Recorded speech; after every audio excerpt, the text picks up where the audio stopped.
what does that even mean, Hygge Your Energy?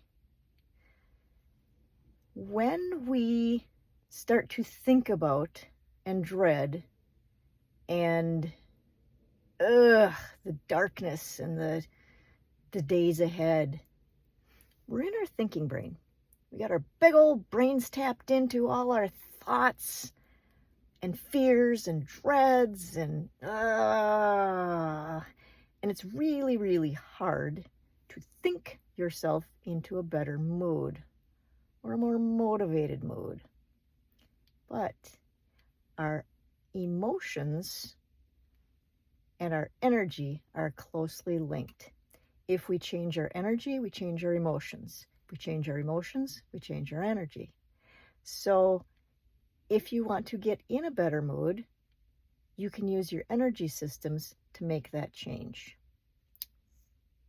For example, there are days when I'm wandering around and I'm just like, and I'm in a bad mood for no good reason. So I start with the emotion of that. What am I really feeling? Not thinking, because I can think about like all the things I need to do, blah, blah, blah, blah. But what am I feeling? Okay, I'm feeling overwhelmed. I'm feeling like I have too much to do and I'm scattered and I don't know which is important, so I'm overwhelmed. That's my feeling. Now, if I want to change that feeling, I can think about it, come up with a list of things to do or whatever, or I can use my energy systems to tap into something to change the emotions by using my energy.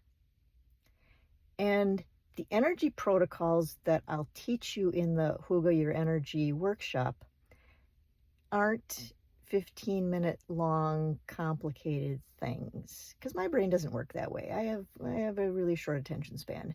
So they're a minute, they're 2 minutes. They have interchangeable parts because some things might work better for you than they do for me. So I will teach you different systems and different protocols for changing your energy and changing your emotions.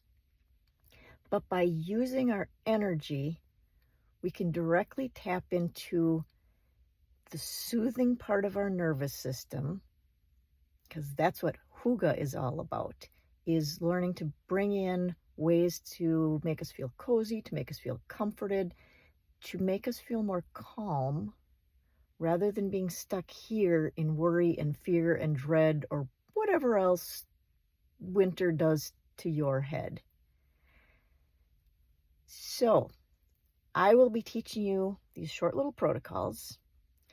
There are some handouts, there's a workbook, there's an emotions chart.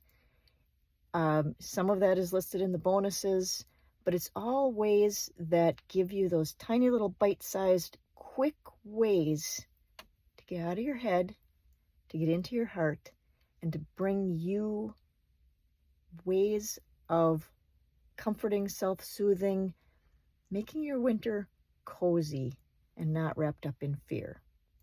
I would love to see you there.